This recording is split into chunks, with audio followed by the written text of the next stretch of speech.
Welcome to episode 8 of Metabolism, Diet, and Health, Hunt Bubble MD. This is on sweeteners, glycemic index, and fructose. The glycemic index is not the be-all and end-all. For years, I thought that the glycemic index was what I would use to decide what I would eat and what I wouldn't eat, try to keep the sugar spikes down. But it turns out that it can be misleading. It's a good start, but it's not the final answer. Glucose is the reference molecule, and what we're doing is measuring glucose inside the blood. The other sugars, which are monosaccharides, fructose and galactose, have very low glycemic indexes. If you'll see right here, the glycemic index of fructose is only 25, which would put it way down there in a low glycemic index. But it turns out that glucose, if you use that as a reference standard, glycates hemoglobin A1C, which is the glycation is the way it damages the tissues, causes the free radical formation and death of the metabolic system in those tissues.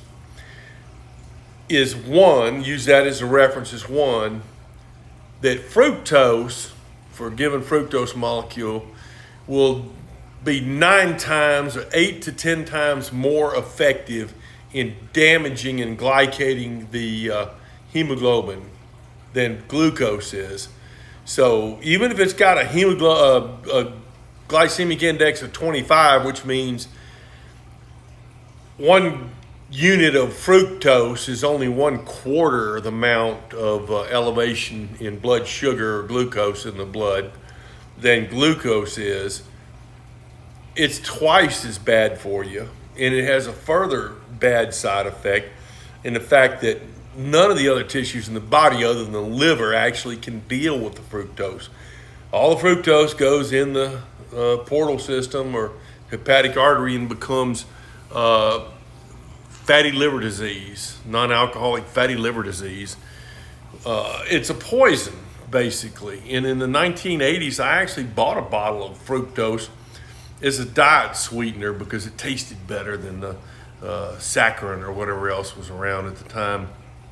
And it's kind of crazy to look back on it. What I was using is a health food to basically reduce the amount of sweetener I'd put in my tea to 1/3 or 1/4 of normal table sugar.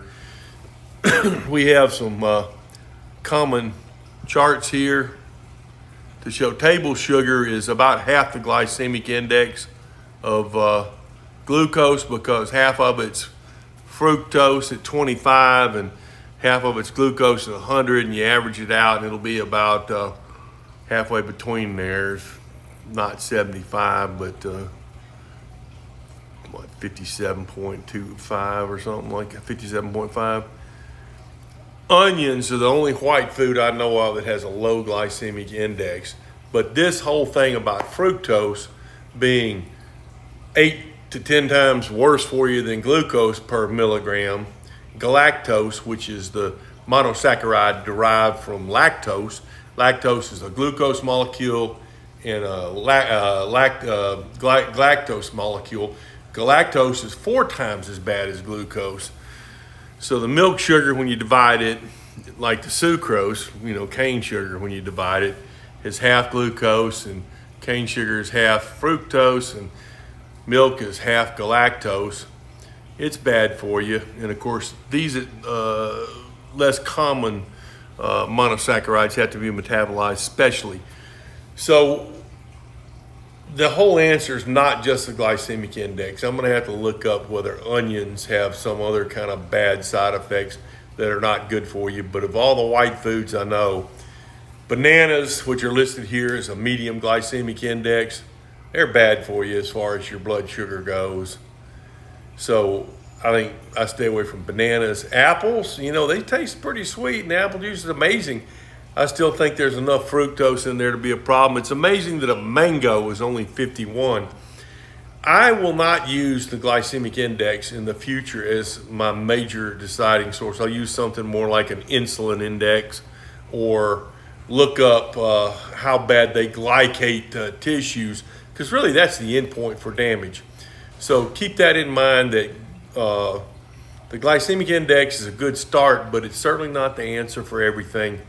And join me next time when I take the different oils and chill them down and see how quickly they solidify. Bye.